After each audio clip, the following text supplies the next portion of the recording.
Let's do this. All right. Welcome, everyone, to episode 8 of the Goulet Pencast, where fountain pens are still a thing. I am Brian Goulet. And I am Drew Brown.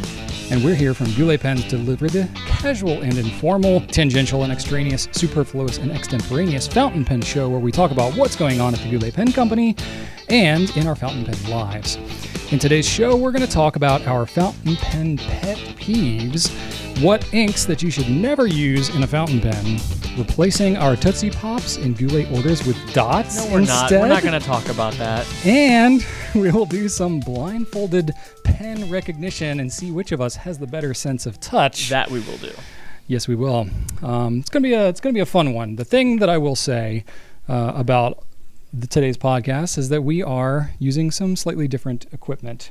So if any of the audio sounds a tad different or any of the video looks a bit different, it's because Drew and I we don't really know what we're doing.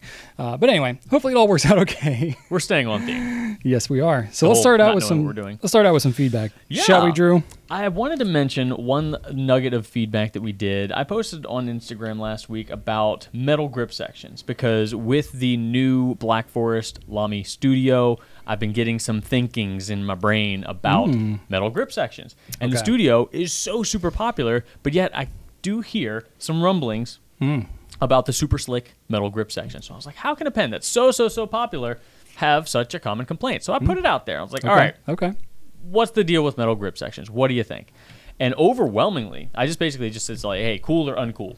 And everybody thought they were cool. It was like 1,000 to 200 or something like that. Really? Oh, it was huge. I would have thought it would be more split down the middle. It's absolutely not split down the middle at all.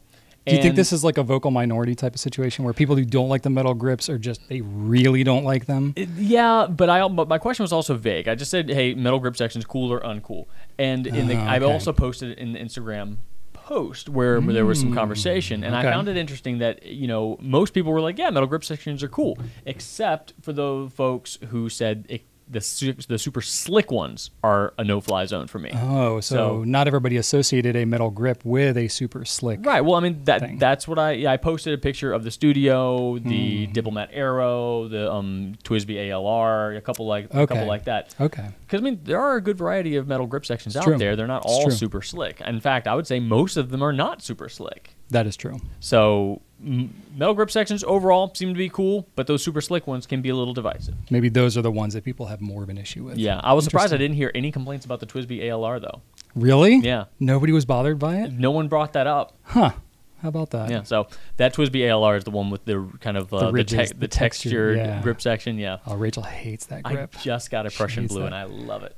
Is that your first TWSBI? It is. We can talk about that later when we talk about what's on my desk. Okay, we're going to talk about it. Okay. Cool. And another thing that I wanted to mention was we got some good responses to your most recent video. Brian did a sequel to one of our most popular videos of all time, the top 5 fountain pens for newbies. I think that is the most viewed video that we've ever done. Bigger than Fountain Pen Mistakes. I think so, yeah. Dang. I think that one's maybe number 2. Ooh, all right. Yeah, so we did a sequel to that. Brian knocked it out of the park once again. Good job, buddy. Thanks, Drew. And that was fun and good feedback on that. It also got some people thinking about other videos we should do remakes of. And somebody brought up the quick draw video. Do you remember that one? I do remember that one. So with our very professional acting. Yeah, it was very, very good. That was one of the only times anyone used that massive, gigantic, foolish coat that I had. That's also probably the only article of clothing you own that I could actually fit in. Oh, it's enormous. I mean, it is. I bought it at a Renaissance fair, wore it at the fair because I thought it was really cool, and then it's just been in my closet ever since. It was a very, very smart purchase. Maybe I should talk to you about that because I could probably find some quasi-legitimate uses for it. I mean, it's functional. Anyway, so I thought that was funny. It was a good trip down memory lane to watch that goofy video. I'll link it here so you can at least enjoy the first couple minutes of it. That was definitely a fun one. Got a couple pieces of feedback myself. One of them was from MCJ084 off of our last video on YouTube. Said, I loved this in reference to the deep dives. You need more deep dives and to get the bathysphere to really go for it. And I was like, is that a typo? No, bathysphere has its own deep dive that you could get into. I know what a bathysphere is. Of course you do. It's from it's heavily featured in the BioShock games. The first 2 anyway, not the third one. Like most of Drew's historical knowledge, it stems from video games. Period. Yes. It is a submersible of some kind that takes you to an underwater dystopian city. Well, I don't know about the dystopian city, but so it was the bathysphere is a unique spherical deep sea submersible which was unpowered and lowered into the sea. Into the ocean on a cable, and was used to conduct a series of dives off the coast of Bermuda from 1930 to 1934. There is a Wikipedia page about it, and it gets into all kind of stuff. But it was basically like early kind of marine biology studies. Yeah, and it was like set records for deepest like undersea exploration, 3,000 feet below. So kind of like a more functional diving bell. Yeah, more or less. Interesting. More or less, yeah. So, but it was, an early submarine of sorts used to study science things. So anyway, that wasn't the point. Well, you answered a deep dive related question with another deep dive. So I just thought a little deep dive inception was kind of fun, but the real feedback I wanted to get to was they suggested make a deep dive section on your website for us geeks, and would you consider a new category for deep dive videos separate from Q&A? Thought that was interesting. We could do a playlist for those. Yeah, we could. So I know we've done a lot of Q&A slices from the past. The deep dive thing, I've been doing that for years. We just never called them deep dives. No. But I've done plenty of 25-minute answers to a single Q&A question in past episodes. And why would someone want to watch that? Hey, you know what? There's all kinds of weird stuff that people watch on the internet. No, I completely agree. I was thinking like, hey, we should slice out that paper rant and put that on YouTube because we got a lot of good responses about that too. I wouldn't watch it again, but hey. You didn't even want to be watching it as it was happening. I didn't want to be in the room. That was very evident on the video, but that's okay. It's not for everybody, but I think it makes sense. Like if you like that style of video, maybe slice it onto its own thing. So I don't know, no promises, but it's something to consider. It seems that this is a thing. Yeah, it wasn't about the paper; it was about you. Yeah, of course. The more people can hear me talk and see me get excited about really obscure things, I guess the better. Awesome. And then I have one more piece of feedback that I forgot to write on here, but I didn't write where it came from, but I just remembered it as we sat down to do this. Somebody commented on last week's video that I said the word like a lot in the last video. And I was like, really? See, I just said it. And I said, really? I went back and watched it. I was like, holy crap. See, I just noticed. I just said it again. Now I'm going to be thinking about it constantly. I say it all the time. I use the word like so many times in the last video. So I want to apologize, especially if you're an audio listener. I'm going to try and probably fail pretty bad, but I'm going to try both not to say that word as much. I'm still going to say it a lot. But I'm also going to try not to point out when I say it every time, which is my natural inclination when I realize how much I'm saying it, which is probably as much, if not more annoying than actually saying the word is saying it and then pointing it out. That's true. And then, anyway. I say like a lot and I say, all the time. Oh yeah. Constantly. That's a good one. My parents say that one a lot. Or no, my parents say, and then I said, or he said, or she said. They say that a lot. I do that too when I'm telling stories. I'm like, telling a story. And then she said, and then I said, and then she said, and then he said, and then I was like, and she was like, and then he was like. It happens. It's really annoying. I annoy myself with it. Well, that's okay. We'll try to be better. We are human. All right. That's what we got for feedback for this week. Let's move on to some new stuff, shall we? New stuff. Let's talk about new things we have coming in. One thing that we do have coming is sort of exciting. The new color of the Lamy 2000. It's sort of a mixed bag of excitement because it is very expensive. So it's a $575 MSRP, I think, which is pretty pricey.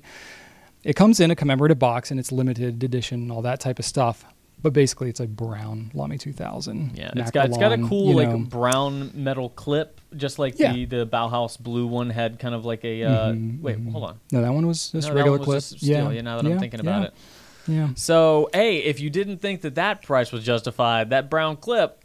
Yeah, that's where the money is. It's a special thing, and I think most people would be like, why would I pay that much for a brown pen of all colors? Because let's be real, brown pens, shots fired, sir. Anything with the name or word brown associated with it, you disgust me.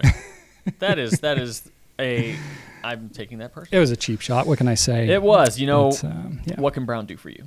UPS doesn't use that slogan anymore, do they? No, they don't. That's rude. That's because, it kind of ran its course, I guess. I guess so. They used it for a while, I guess. I don't know. Yeah.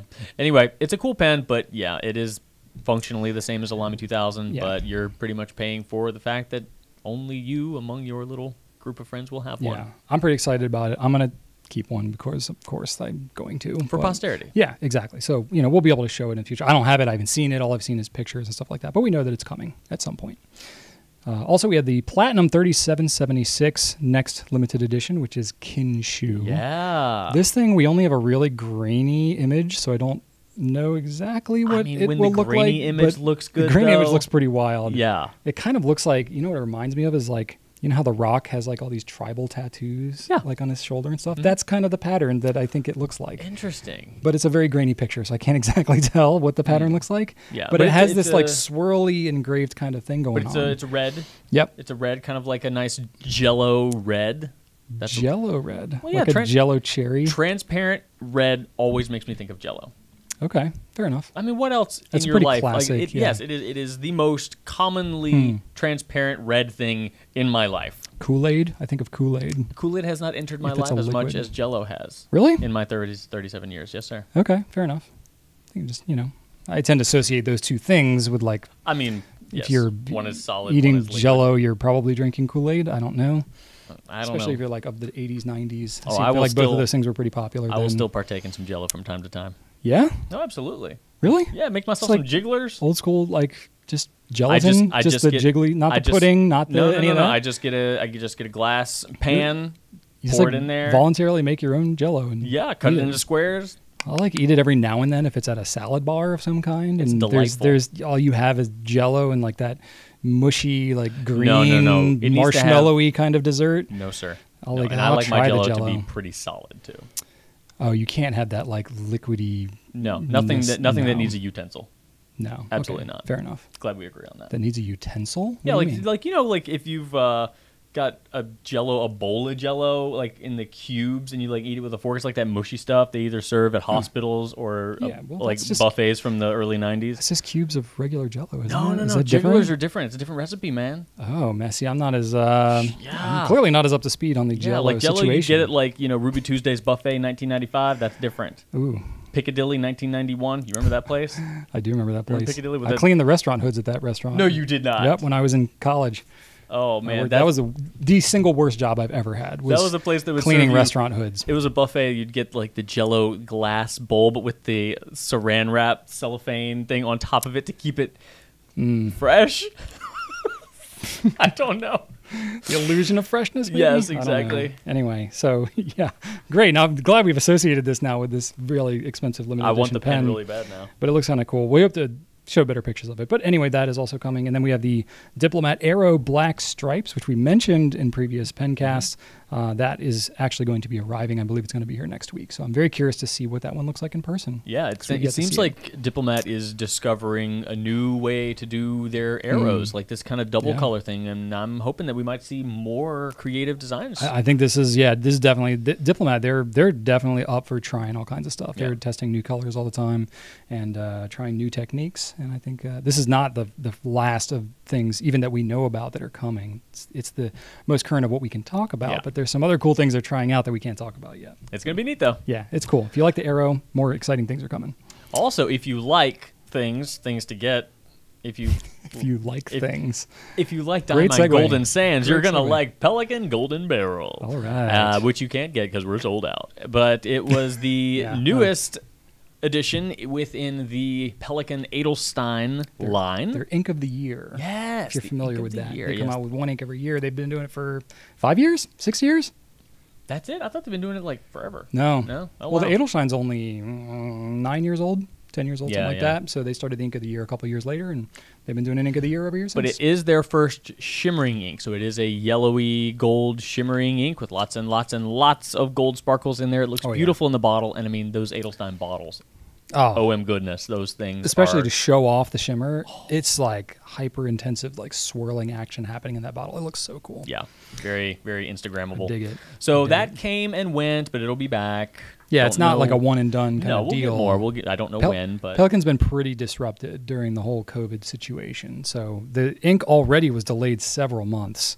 We just got a shipment in, a couple weeks ago, and then it sold out in a few days, and then we have more on order, but we have no idea when we're getting more. But it's not supposed to be a limited edition in terms of like one or a certain number of bottles, like one shipment. But anyway. Yeah, just sign up for the wait list, go to the product page, put in your information on the Notify Me section, and we will let you know when it comes back. There you go.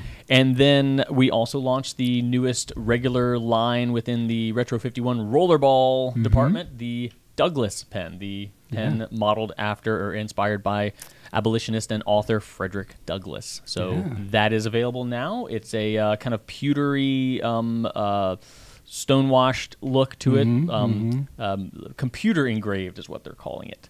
That's what it says. Computer engraved. Okay. I'm thinking that means laser. Could be, or CNC, like router type thing. So it could be. Okay. Yeah, computer could do it several different ways. Computer can do lots of things. Yes, indeed. All right.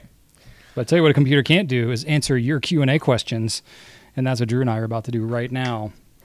You like that segue? I love it. Feel proud of that one. All right, Brian, I'm going to ask you a question from Liam Daubry of Instagram. All right, Liam. Liam asks, does the size of a nib, not the nib grind, the size of the nib, does like the size, physical size of the nib. does the physical size of the nib, Brian, change how a fountain pen writes? Yeah. It does. I mean, anything that you change on a nib changes how it writes, basically. Now, the tipping material, like if it's going to be, even if it's a massive nib or a small nib, the stroke is going to be the same. I mean, generically, a fine is going to be right like a fine, a medium is going to write like a medium, but the shape can really make a big difference, especially when you get into those monster nibs or the really tiny nibs. Yeah. Like if you can't say that the writing experience is going to be the same with a Lamy extra fine and Pilot or Namiki Emperor extra fine. Like that's very different. It's going to be just because of the size. For sure. The thing that I keep in mind is that, it would be so nice for people in the fountain pen world if you could just like make a buying decision off of like one factor, right? But no, you have to kind of know like everything about everything to know what makes one nib or one ink or whatever different from another. And this is definitely a classic example of that. So the short answer of this is yes, the overall size of the nib will make a difference in how the nib will perform. However, it's not like you can say all small nibs perform like X and all large nibs perform like Y. The truth is that yes, it is one factor in how it can change how a nib writes, mainly in that the larger the nib is, the more leverage you have when you're writing. So therefore, perhaps the springier it could be while you're writing. But that doesn't mean that all large nibs are springier than all small nibs, because there are other factors. Absolutely. The material of the pen, the width of the nib, not just the length, the thickness of the nib material itself. Yep. That is one of the bigger factors. There's so many different things that can come into play. And the problem is when you're shopping for a pen, you don't know necessarily which of any of these may or may not come into play. There are multiple factors involved that can all influence each other. So essentially we end up with a situation kind of like when you're shopping for wine. You're like, okay, I know a red wine versus a white wine. There will be fundamental things that may be different. However, there are going to be so many things that need to be explained per wine that have all this context and require all this experience and expertise. It's not completely unlike the fountain pen world in many, many ways. Yeah. So it's the truth is, yes, it has an influence, but it's not like you can just have a drop-down filter on our website for overall nib size and determine really much of anything based on that fact alone. Yeah. Generally speaking, smaller nibs are going to be maybe a little bit more stiff, but then there are pens that totally throw a wrench into that. Like the Lamy 2000, I would say, has a more springy writing experience than, say, a Platinum nib. Platinum nibs are pretty stiff. Platinum nibs are, 5-10 times the size of a Lamy 2000 nib? Or a Vanishing Point, It's a very short nib, but it's also very thin and small. So that's got more bounce to it than arguably a Platinum, like almost number 6 size. Yeah. Standard nib. It's definitely not a standard thing. But to answer your question, yes, size does it's a play factor. A role. Yeah, exactly. So maybe it doesn't help you all that much other than to say, like, it doesn't actually help you when shopping, per se. Yeah.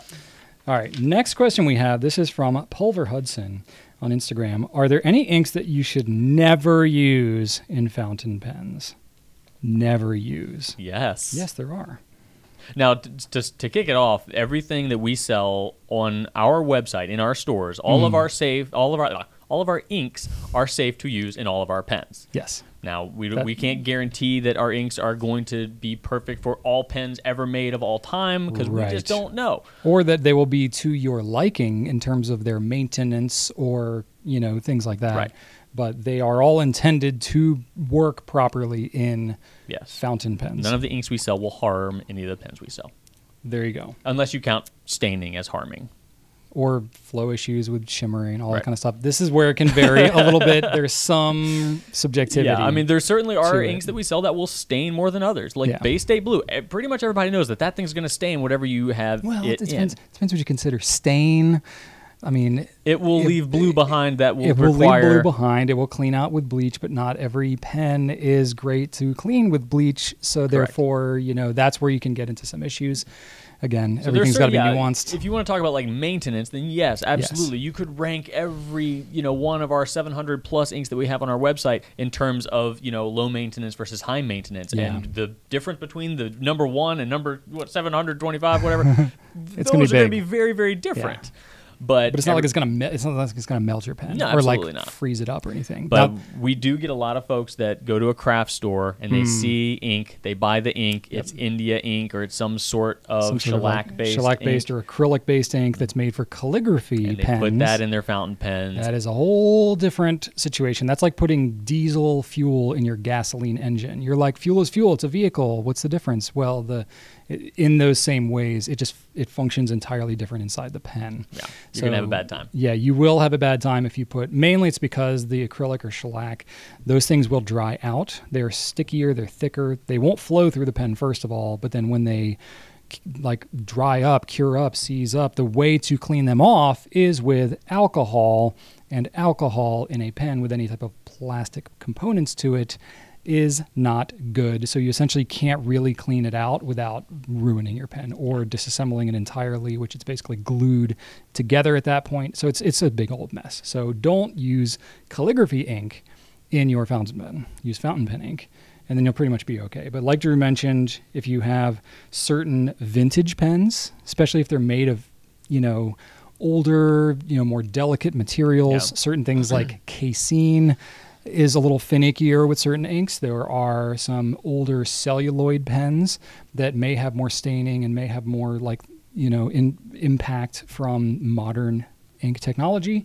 Those kind of things, they're really a special case. And if you're into those pens, you probably know more what those, intricacies are with those materials. And that's not to mention, vintage sacks as well. The internal components. Yeah, so you might have a pen which has a sack material that is completely incompatible with certain modern inks, or B, you could have an internal sack that is cracked, and a certain type of ink will completely exacerbate the stressed components that are already existing in there. Yeah, that's a whole other deep dive that we could get into, and neither you or I is super qualified to speak on that. No. That's more of a pen repair and vintage pen collector restoration type question, and that's... As much as we like to dive into things where we barely know what we're talking about, that's one where I really keep my boundaries. That's one where there can be consequence for ineptitude. Absolutely. Yeah, for sure. So again, keeping that in mind, vintage, especially really, really vintage, like early to mid 1900s vintage. Yeah. That's where you get into lots of changing technology and chemistry, evolution and stuff like that, that it's a whole other thing. But I will say that, like Drew mentioned, some of the ink that we have has some special properties to it where, again, it's not going to ruin your pen, but requires more maintenance, special consideration. Some people may consider them something you shouldn't put in your pen. That is up for debate. They just may not like the maintenance or the perhaps implications of some of what it can do. Those ink properties would be considered iron gall. It's a permanent ink, but it's highly acidic, and it can, deteriorate some metals and some pen materials over time. Modern iron gall inks are really pretty tame, but especially if you have vintage iron gall or really traditional iron gall, you can literally grab oak galls from your yard, grind them up, and make ink out of them. That was traditionally pretty much how it was done. Probably going to avoid some warranties with that one. You will. Well, that's not for fountain pens. That stuff, it's like, you talk about the Renaissance fairs, that's the kind of stuff that you do there. You grind it up, and then it's this thick, you pasty buy kind of powders. stuff. Yeah, exactly. That's how that stuff is made. So if you're using that kind of stuff, That's not meant for fountain pens. It's for quills and dip pens and bamboo sticks and that kind of stuff. But the modern iron gall, the fountain pen iron gall that we have is really pretty tame. Yeah, it's very little iron gall.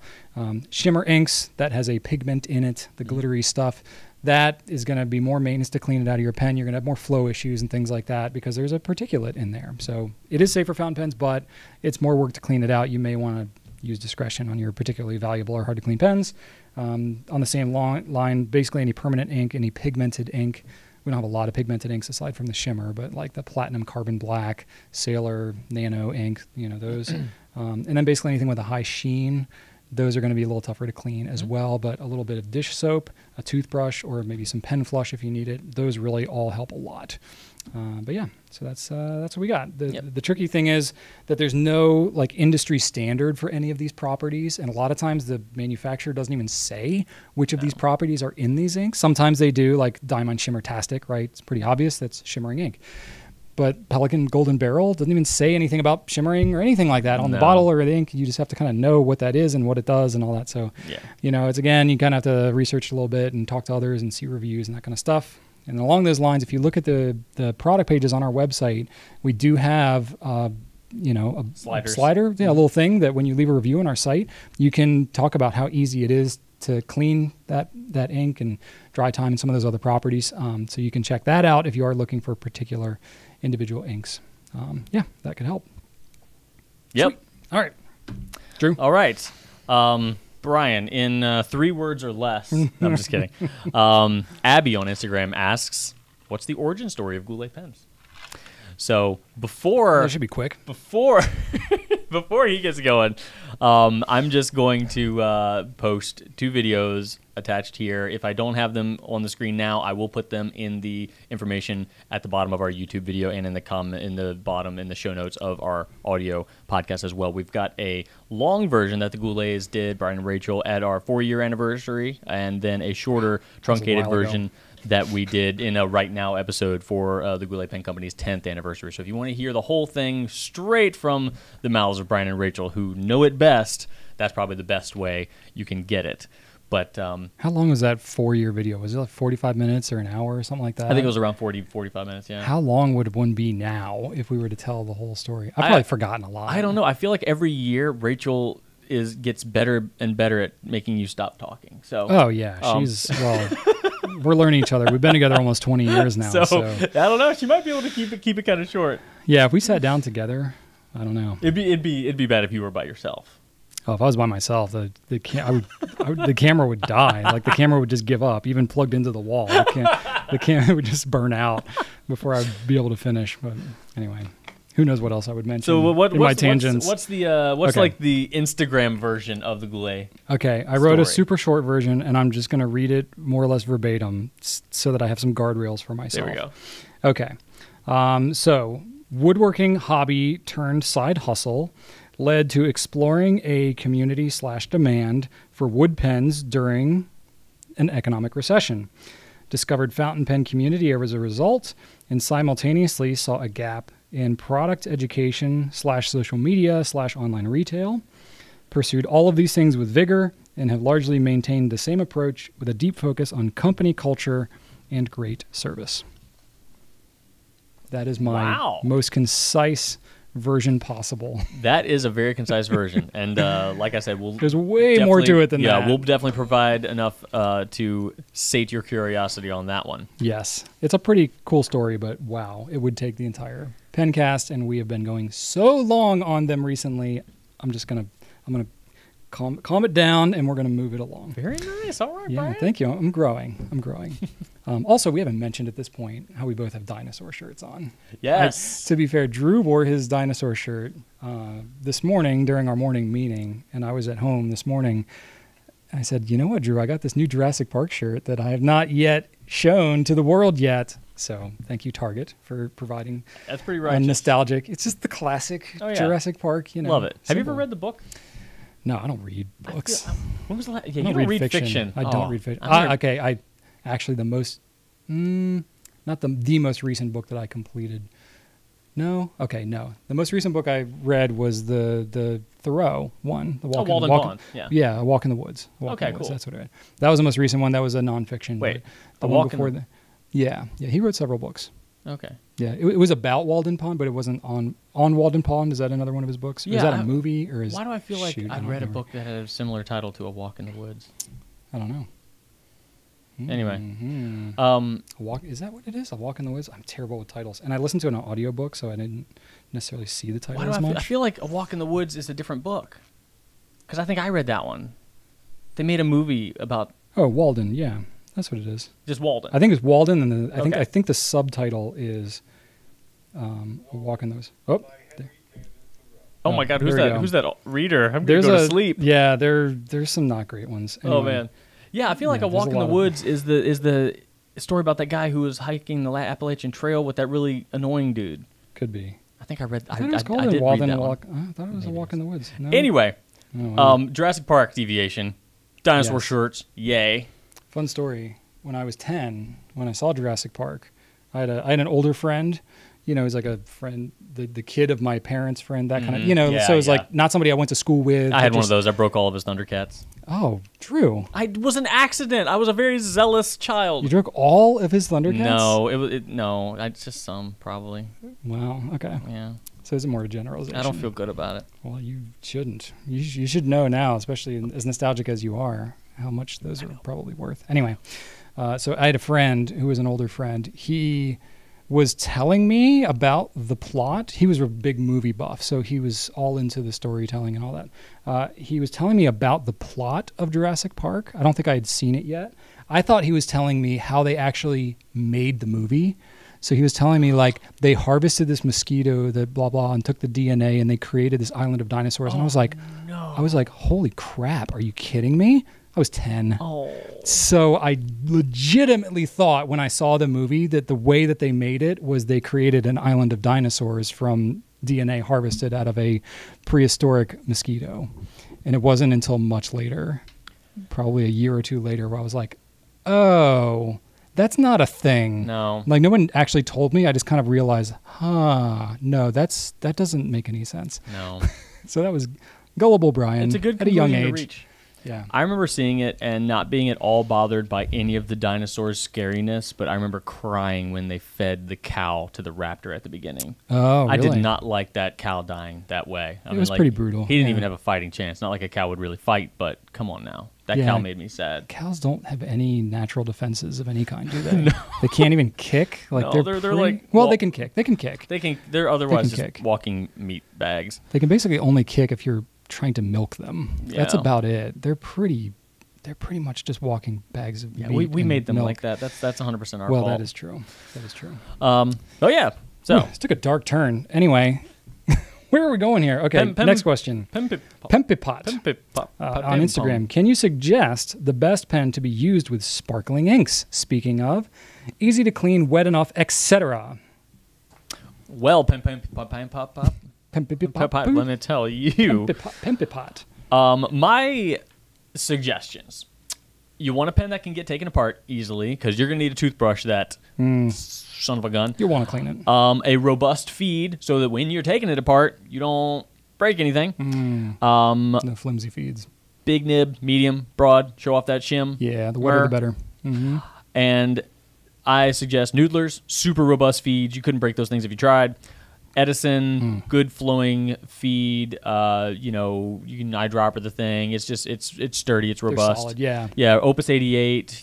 Big reservoir on there. Good robust feed as well. Yeah. And then you can also use that agitator to kind of stir up that ink a little bit. Okay. Yeah. Okay. And then Benu, also another good ink for shimmer, a good pen for shimmer ink, just because it looks shimmery itself and also has a pretty solid feed situation. So if you want both a loud pen and a loud ink, those Bach feeds are matchup. pretty spot on. Yeah. And I also wanted to mention that not all shimmer inks are the same. If you want to go to an Emerald of Chivor and then over to a, say, Pelican Golden Barrel, you're going to have two very different experiences because one has shimmer, the other one has shimmer. And sheen on the Emerald of Chivor. You get sheen in there as well. That's true. So maybe that's not the best example. But anyway, like Jacques Herbin inks, shimmer.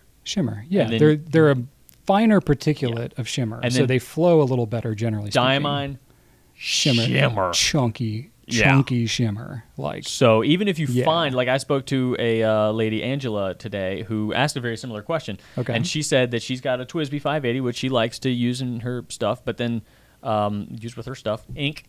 And she said that a Jacques Herbin ink, I think it was Emerald of Chivor or some other one, works just fine. But then there was a Robert Oster one that just got clogged instantly. So interesting. Depends on the shim. It does. It does. I would reiterate the broader nib thing. Definitely makes a huge difference. Not just in terms of how much shimmer it'll actually show because it's putting down more ink, but generally speaking, pens that are designed for broader nibs have wetter feeds as well. I can't say this 100% certainly for every single pen company out there, but actually recently had a conversation with Philip from TWSBI about just everything that goes into designing the proper like air ink interchange with nibs and feeds and ink flow and all that. And so one thing that we've talked about a little bit before, but he went into more detail and I won't deep dive here because I don't have it like all like together. But he mentioned that on their extra fine, and medium nibs, they take the feed and they basically finish the feed differently than they do for the broader and like the stub nibs because they demand a little more ink. And he says you can't even tell it with your naked eye, but they basically have to polish it or coat it or something. They have to do a different treatment to those feeds to assist more of the flow on the wetter nibs, on the broader nibs. So, you know, again, most companies don't go into this level of detail in saying all this, but it's even almost at that microscopic level, it can impact how much your ink flows through your pen based on not only the nib size, but then the treatment of the feed and all these other various things. So, you know, I do think it's really interesting when you think about that in terms of, you know, a medium broad, double broad, whatever, or a stub nib, your feed might actually be better suited. Can you confirm that any other company does this? I can't because it's honestly, it's normally such a nerdy manufactured, like deep like thing that it never makes it through the whole like but chain like of Yovo's communication. not going to do that with their feeds because they're shipped universally. Well, yeah. So I mean, they don't even know what nib's going to be on them. Yeah, just honestly, we don't deal. You know, the reason we get it from TWSBI is because it's such a short distribution chain. We're dealing with Philip, and he's like involved in the design and manufacturing process. Yeah. So he just knows way more about this stuff than most of the people who we typically would be able to ask these questions to. I would say that, but it's pretty fascinating. I would say that's probably uncommon. It's maybe, but I don't know. And, you know, I would be very surprised if anybody else does that. But I would love to know. Maybe we can find more about it. It does go to show maybe why some pens flow differently, better, worse than others, even with particular nib sizes, and to what measures certain companies may take that into account. I have no idea. But he says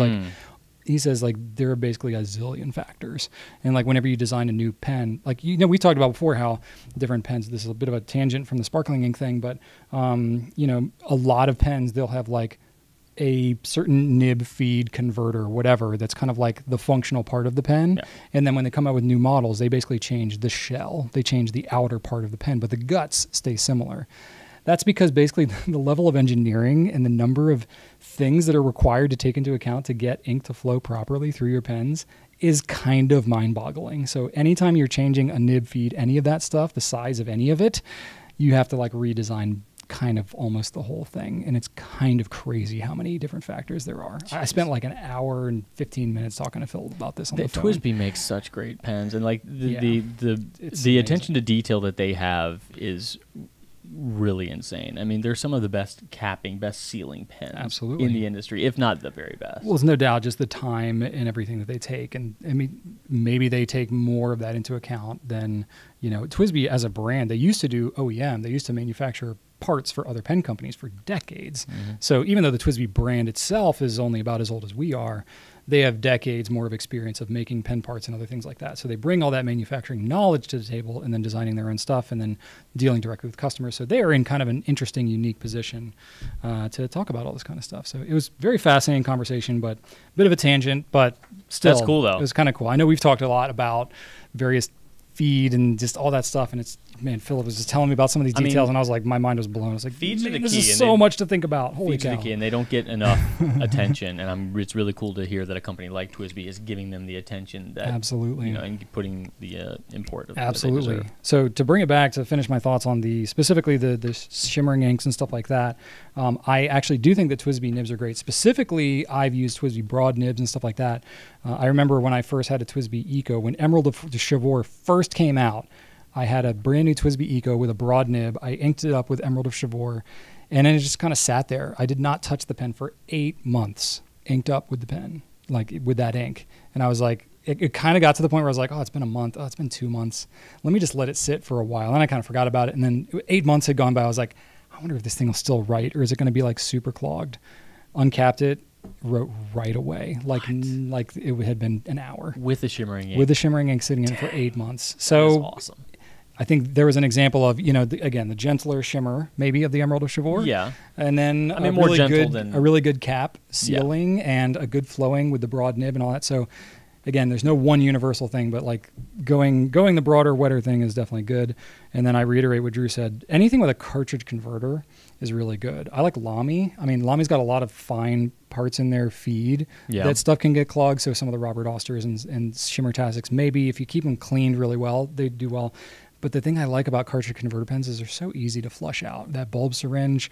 So as much as I like TWSBI, the thing that I don't like maybe as much is that it's a piston filling, pen. So not as easy to clean, fragile feed too. Fragile feed. So yes. And demonstrator. So it shows every little bit of stuff left over.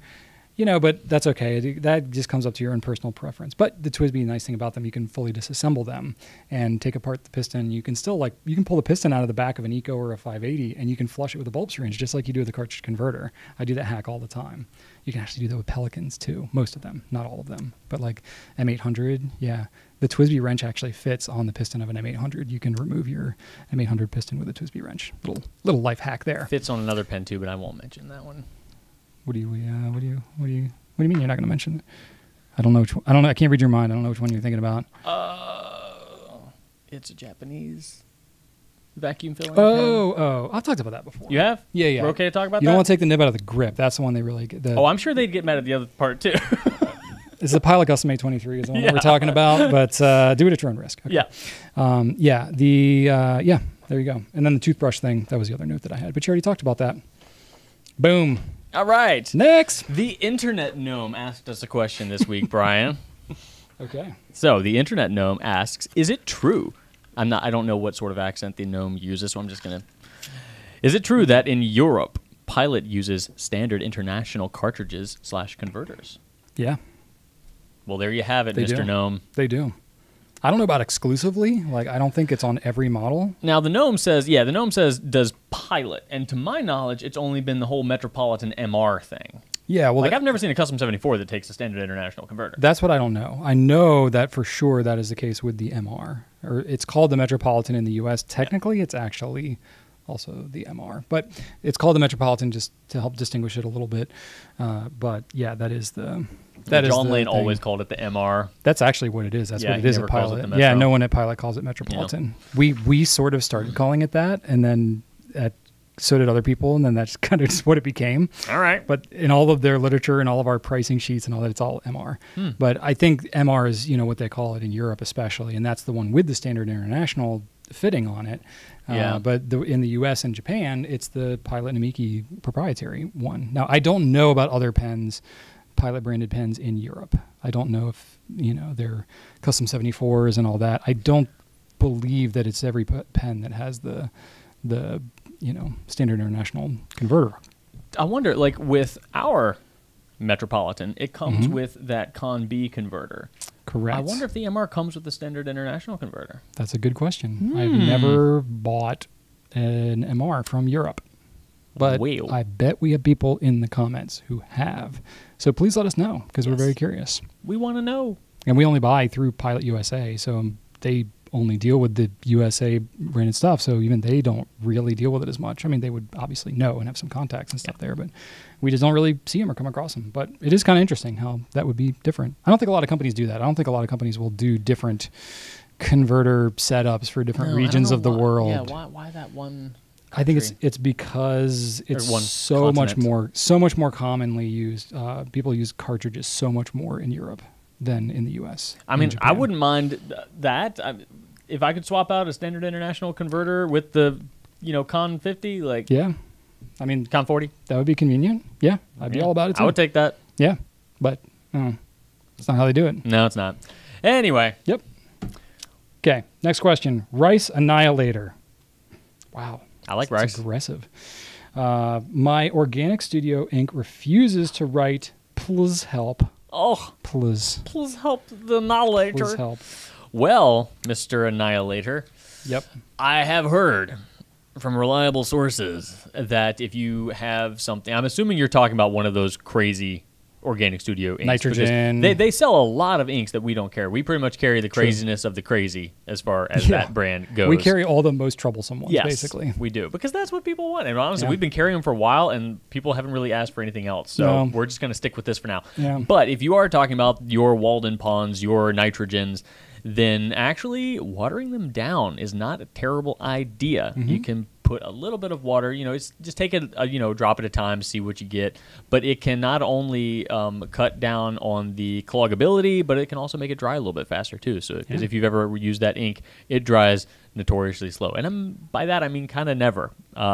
It's pretty famous for getting on your fingers, and then it gets on your doorknob and your dog and your face and everything. I wiped ink off my face today. Yeah? It was on my nose, yeah. Really? Yeah. Nice. I was making splatters. Nice. Oh, okay. Well, that's kind of a messy venture. Yeah. I went in the bathroom. I was like, what ink did you have on your nose? Do you know what it was? I don't know. It was a blue. Okay. But I wiped it off. Yeah, your hands are pretty inky right now. I had more ink on my finger than I did my nose, so I was like, and I put more ink on my nose. Wow. It was kind of dumb. It's like a sitcom type of thing. Yeah. Yeah. So, organics, especially the ones that we have, they're going to have a heavy dye content, heavy sheen. So this is not unusual. I think it's not talking about the diluting thing, using distilled water is best. I mean, if you have really clean tap water, you can try using that. But generally speaking, especially if you're diluting a whole bottle, you don't want to accidentally ruin it. There's minerals, there's other floating organic matter that could grow things in your ink. Don't use kombucha. No, that would be about the worst thing you could put in. But you would want to use distilled water just because there's no other minerals and stuff. That's the water that they use when they actually make the ink. So that's a good thing to use. You can distill it yourself on a stove if you're interested. Just YouTube it, how to distill your own water. And then the other thing was that if you want to dilute it, you can do so about 10% before it'll start to look more watery. That's the case with these heavy saturated inks. I'm thinking Organic Studios, a lot of Noodler's inks too, and several others that just are really, really deep saturated, have long dry times. If you cut them down about 10%, you can usually get the benefits of cleaning and faster dry time and stuff like that without sacrificing a lot of the noticeable color and shading and these types of things. Mm-hmm. So 10%, keep that in mind. There you go. You can always test it in small quantities before you go doing your whole bottle, because then if you dilute it too much, you can't undo it quite as easily. It can be done if you leave the bottle open and let it kind of dry up, but that's a little harder. Go back to pigment. That's a little harder to do accurately. So anyway, it's fun stuff to play around with. Keep it in mind. Next up, my buddy Back to the Future, Mike, nice. Sent us an Instagram message saying, and here it is, biggest pet peeves. What is your biggest fountain pen pet peeve aside from not having to use or clean your pens? Or not using or cleaning your pens. So, legit pet peeves. Legit. You want me to go first? Well, your notes are first. Okay, cool. Okay. Well, for me, when I'm opening a pen box and I take the pen out and I see it's got a little pen tray there and it's got some little tabs on the side, beckoning. You're like, ooh. Beckoning, come hither. Come hither, Drew. What awaits you? What lies beneath? What treasures lie beneath the floor? And I remove it, and there ain't nothing there. Nothing. Empty tomb. You get this. It really bothers you that much? Why? You put something there. I mean, it's just a standard box. Give me a piece of paper that says "Enjoy your pet." Something. Would you prefer that they say not include the converter in the pen and they shove the converter down there? Would that make you happy? Yes. That would make you more happy. Put something in there. Anything. Anything. Except for dust. I just thought you were going to say something. You were like, what can I say? I wasn't going to say anything. What can I say to make Drew say, except for that? So I'm just... No pen company would put dots in there. Jump on you. No, I don't want to hear it. So put something in there. Don't Even if give it was me just like some useless, like, instruction warranty information or whatever, some kind of literature that you're not going to read. Generic converters are useless. Like, I'm not going to, like, it's a random blue, a random black. I'm not going to use those, but still put them in there for me. I want them. I want them there. Okay. I'm going to be mad if they're not there. You just like extras. It's like but wait, there's more. It's like it's a tease. I don't like it. I don't like them toying with my emotions like that, Brian. All right. And speaking of teasing, my next pet peeve, I did too. Okay. My next one is when pens post poorly. Now, I didn't say when pens don't post, because that I'm fine with. Okay. If you're making a pen that doesn't post, fine. I don't even need it. If a pen posts, cool, yay, I'll do it sometimes. If a pen doesn't, that's fine. I don't care. It's not gonna roll away. It's got a clip, right? If it posts crappily or shoddily, I'm not okay with that. Yes, okay. No, don't give me a wobbly posting cap. You don't like an uncertain post. No, make up your mind. Either post or don't post. This wobbling back and forth like a bell, like no, ma'am, sir, no, thank you. Don't give it to me. Okay. So like when it's kind of wobbly, you don't like that. What about when it'll post, but you got to like really kind of shove it on there, and you're like, I'm probably going to break this thing if I shove it too much, but if I don't, it's not going to stay on. No, that need to just burn it down. Burn it all down. You don't like that situation? No, sir. Wow, I love how much you get bothered by things that I don't really even think about very much. I only get bothered by little, not important things. That's true. Like otherwise, I'm a pretty stress-free gentleman. You really care about the world could be burning down, but yet if I open up a pen and there's nothing in the tray, then I'm just be like, what's the point of life? I'm done. Fair enough. When I made my notes, I totally didn't read the second half of the question, which was about aside from not using or cleaning your pen. So the first bullet I had was exactly about that. But I basically said, so this is kind of on me, but when I want to use a pen, but I know that, but it needs to be cleaned, and it's like just got not even that usable amount, but it's just, you can tell it had dried out, and there's just like crustiness left in there. Yeah, it's my own procrastination. It comes back to bite me. There's a consequence to every decision that you make. And that is one, by living the lifestyle that I do, which is not Drew's lifestyle. I ink up whatever pen I feel like, and I let them pile up. And then when I need that one particular pen to demonstrate something or for a video or whatever, and I'm like, daggone it. I've got a 12-step program, This one is just freaking not clean, and I need like a business to clean card? it. No. I'll give you a coin once you go 60 days with only 3 pens inked up. No, I have no interest in doing that whatsoever. The number of times that it actually impedes my life is, I can count it on 2 hands maybe. Okay, well then that's not a biggest pet peeve, Brian. You need big pet peeve. It disproportionately causes an emotional reaction more than it actually inconveniences me in my daily life. You know what I mean? It just it holds a mirror up to my own decisions of not cleaning my pens in those very few instances where it's like, dang it, this is where Drew is right. It actually is better to keep your pens clean. But then, I don't know. It's never been enough to make me actually want to change anything. All right. So anyway, but we said not to. So, gosh, all mine actually related to cleaning. Now that I think about it, I'm just going to go with it. I would say when you have a pen with a demonstrator cap specifically, pretty much a demonstrator pen, but specifically when you have the cap and it's got some sort of inner cap seal and the ink gets behind the seal, or basically when you have some demonstrator component to a pen where even if it's not ink, if it's water or something, and it gets behind there or in between 2 layers or something like that, and you can't easily get in there and just wipe it out. Yeah. And it's just there, it's in your face, it's a demonstrator. You're like, oh, it's a beautiful nib that is half blue looking because the ink kind of got behind the insert, and that's really annoying. Even if you can remove it, you're like, I'm going to go and get all these tools and do this whole thing, and then the next time I go to use the pen, it's just going to have ink behind it again. So what's the point? Does that also apply to the grip section of the Custom 74? Absolutely. That is the one thing I hate about the Custom 74. Yeah. For whatever reason, it's got 2 layers to it, and when you clean it or ink it, the ink gets between the 2 layers. Yeah, Sailor demonstrator grips are the same way. Yeah, but you know what? Really, all demonstrator grips are kind of that way. Even if they don't have the 2 layers to it, you're going to have ink that's in the fins, and it's just not going to look consistent because it's just not consistent. Yep. So, it's sort of a fact that I accept. Sort of like if you get a new car and you get like a ding on it, you're like really mad and you're like, okay, well now I don't have to, it's not perfect. Yeah. And it's not supposed to be perfect, and that's okay. There you go. That's how my Custom 74 is. It's like, well, there's ink in that grip, but that's because I'm using it. And once I get over that, I'm actually fine with it. Are you going to show us something here? I just forgot this. My hypothetical's in there, and I was like, is that even in there? Oh, okay. You just like looked like you were going to show something really dramatic related to what we're talking about. Just got in my brain. You were talking. I was like, now's my chance. Oh, okay. Fair enough. Fair enough. All right. Fair enough. All right. Next question. This is from Fisher.Jacob, again on Instagram. What is the likelihood that dots will take the place of Tootsie Pops in shipments? I'm actually shocked this question is here because Drew added this one to the list. Do you know why?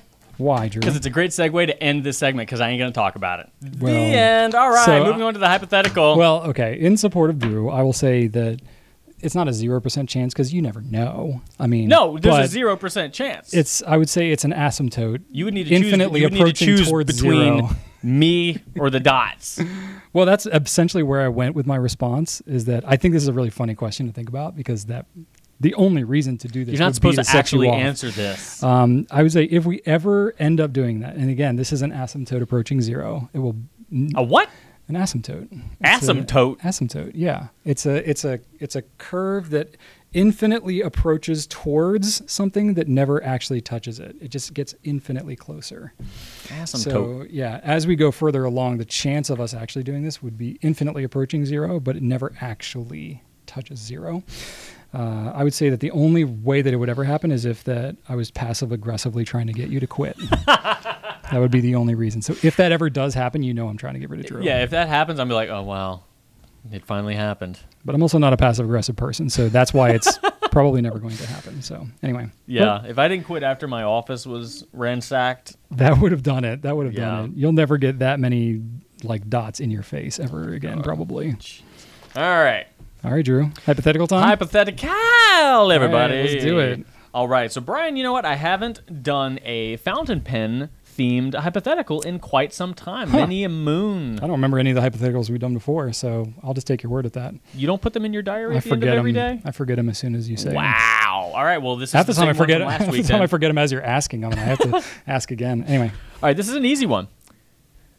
Okay. If you could choose between, as you're writing with fountain pens for the remainder of your days, you only get to use myself writing with a fountain pen. That's right. Okay. You only get to use one nib size or one ink. One nib size or one ink? Yes. For the rest of your life, you will only be able to choose between. Yes. Am I telling you the nib size or the ink, or just? Yes. Oh. Or not. I don't care. But it's really, more just like the choice between being limited to one nib size or one ink. Correct. Ooh. That's a tough one. That's a tough one. Well, I would probably be more okay with limiting myself on nib size because I feel like there are so many more inks. Nib size isn't like if I say go with medium. That's all you'll be able to use. But like I could have a pilot medium, I could have a platinum medium, I could have a Lamy 2000 medium. For the sake of this, like does that mean I have to use basically one pen the rest of my life? Yeah, let's go with that. Let's go with that. Oh gosh, like literally just that nib. Yes, that's that writing experience. What I'm trying to gauge is the writing experience more important than the color? Oh man, wow, they're like neck and neck for me. They really are. I would probably have a harder time being limited on the pen side. Because over time, I've used inks just to experience them more, but my personal ink usage has narrowed down a little bit to some of my faves. Yeah, I would say the same thing. Yeah. I would rather have a different experience in nib sizes and just stick with one ink. I think maybe if you chose one and I chose the other, that way we could still like have an accurate like mass of knowledge. Well, that's true. That's true. Yeah. For me, pens, like I'm tactile, so I can touch the pens. I would have a much harder time having the exact same tactile experience, but a different visual one. So that's probably where it ends up going for me. Yeah. So I would stick with the variety of pens. Yeah. One ink. I find myself switching my pens more than I switch my inks. You know, Yeah, I kind of go back and forth, like when I'm actually like inking up my pens to write with, not testing inks. You know, because I test a lot of inks with like glass pens and stuff. Sure. But if I'm actually inking stuff up, I stay within the same like 10, 15 colors usually. Yeah. I think that's pretty common for most people. So I'd probably be fine with just one color. Okay. Yeah. But that would be tough. That would be a sacrifice for sure. It would. Yeah. Yeah. It would be tough to. I often pick like one of those. to. Whenever I get a new pen, I usually put a new ink in it, which is So what would be your one ink then? Oh gosh, I don't know. I like Robert Oster Blue Water Ice. That's a good one. It's a nice blue, good shading, stuff like that. No permanence to it. That's kind of a bummer. I don't know. Yeah. Liberty's Elysium is good, but you know, I don't know. I'm between Noodler's El Lawrence and Noodler's Navy, actually. Navy, really? Noodler's Navy. That's just it's dark enough to just kind of use for a wide variety of purposes, but it's still a nice blue, and it's just a unique color. I find myself, I've gone to that ink so many times in the last 10 years. Huh. But I knew El Lawrence was El Lawrence, jam. yeah, I love El Lawrence. That's a good Always one. have, That's a good one. Yeah. Yeah. I don't know. That would be tough. Oh boy, that's these are rough, Drew. There you go. Hypotheticals are rough. What do you think? We'll go with that. Ink or pens? Do you value the writing experience over the variety of colors, or is your life just going to be sadness and despair without a wide array of rainbow times? You know what though? Like all your hypotheticals, Drew, I'm glad that it's not reality and that we have all of these things to enjoy. You can have your pie and eat it too. Except Brian and I are both cake people. We're both cake. So Why are you even bringing up pie? I don't know. I want to say something different. No. So that's it for the hypothetical. We're going to move on to our flex segment, which we just mix it up. It could be one thing one week, another thing another week, and this time it is going to be another thing again. It almost wasn't anything this week. It almost wasn't. We came up with something at the last minute. Yeah, we had a suggestion from somebody on YouTube that was like, hey, you all should do what you did back in Right Now, which was where you hand each other pens blindfolded and try to guess what they are. So that's exactly what we're going to do. So Drew's got his blindfold. I brought my travel mask, which came in like a kit of airplane paraphernalia. Yeah, it's very flimsy, but it'll get the job done. You know, if you want to like sleep on the plane or whatever, but it's not super comfortable. Yep. Excellent. I try to sleep on planes and it just doesn't. We're going to try to record some close-ups too. Yeah, this will be very experimental. So I'm going to try recording on my phone. We'll try to use it as B-roll. It might look terrible. Yeah. So if you're watching this, you're going to watch us try to fumble through. Yeah, but if you're listening to this, then you will be pretty much doing the same thing we're doing, except you're not going to be able to touch the pens. We are going to try to paint a picture with words. There we go. As we are going through. We're going to Bob Ross this thing. Describe everything that we're feeling and literally feeling, both physically and emotionally. Absolutely. We're going to get deep into how this is affecting our psyche. Okay, so now you get to see how professional this B-roll setup is going to be. So we both tried to select 3 pens. I suggested that we do kind of an easy one, a medium one, and a hard one. I don't know how well that went, but of course Brian and I both added one more to that unbeknownst to each other. So I think we're going to do 4. I don't know. Okay, where should I put the camera? Do you want to be able to see it? Does that matter to you? It doesn't matter to me, as long as it's just pointing right there. We can just kind of go down with it like that. Okay. Yeah. Okay. All right, since you have your mask ready to go, how about you go first? All right, I'll go first. All right. Let's see what we got here. All right, I need to make sure that, if I can feel the leather here, then I know I'm in good visual space to be able to show it. Okay. Yeah. All right. All right. Now, Drew and I do not know what we are picking for each other. So he's going to hand me a pen, and I'm going to try and guess what it was. And we had some parameters. We each chose 3. We said we wanted one that was pretty easy, one that was a little more challenging, and one that was more difficult. Okay, so I'm feeling it's got sort of a flat bottom, a little bit of a rounded top. It's a lighter pen, definitely some kind of resin. I'm feeling some Noodler's potential here. Okay, it's definitely got that Noodler's kind of clip, that little teardrop on the bottom of the clip. Oh. Is this a Noodler's Conrad? Is this a Noodler's Conrad? What material do you think this Conrad is, Brian? You mean like, I can't guess the color. There's a vegetal resin, there's an ebonite, and there's a acrylic. This is not ebonite. I would definitely feel that. I hope it's not ebonite because I would be ashamed. No, it's definitely, I think this is vegetal resin, but I could be wrong. Is it acrylic? I don't know. I can't tell. Which one is it? Okay, it's acrylic. It's acrylic, but very good. Okay. I'm surprised. Did you get the blind cap off? I noticed the cap, yeah. Okay. I didn't take it all the way off because I already knew it was a Conrad. Gotcha. Very good. Okay. Yeah, it was a little more rounded on the vegetal one. That should have been the giveaway. I was noticing how differently rounded the bottom was. It was much sharper than the top. It's a little longer too. A little the blind cap anyway. A yeah, little that's less true. stumpy looking. That's true. Okay. But yeah, this is my Appalachian Pearl Conrad. I've had this one for a long time. Nice. I really love it. Nice. Okay. All right, Drew, you ready for yours? Yeah. Let me do this thing. Okay. Now let's see. I have to remember which ones I chose. Okay, I'm gonna go with. All right. Tell me where my hands where they need to be. Yep, you're in good shape right nice. there. You're in good shape right there. Now this one will be on the easier side. On the easier side. Okay. All right. There you go. Okay. All right. Tell me what you're seeing. All right. Okay. We've got a little bit of a goes in like here. Maybe.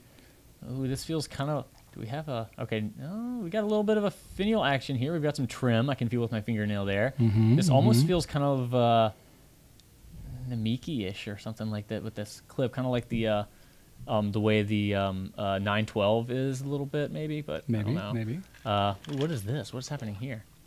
Little nubbin.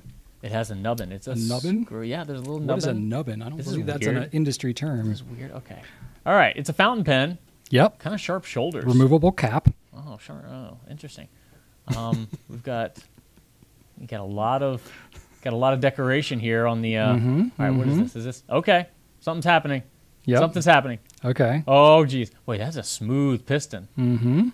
Oh, what the heck? So that should narrow it down a little bit. It is. So it's a piston pen. Yep, you're right about that. All right. Does it? I can't feel anything apart from that. Definitely the grips. The grip section doesn't unscrew. All right, fins. To be fair, it doesn't on most piston pens. Oh, this feels. All right. Does it have an acceptable posting, Drew? It does. Is it a very firm nice post? posting. Okay. Very nice posting. Okay. It's definitely. I thought maybe it's not a TWSBI Mini because TWSBI Mini's screw to post, so it's not that. I was thinking it might be a TWSBI. Well, the Mini's got that removable grip. So that is one. You're right. What is this thing here? All right, we currently sell this, right? Yes. Oh, dang it. Do you want a hint? Yes. We've talked about this recently on the Pencast. Oh, Heritage 92. Yep. Oh, okay.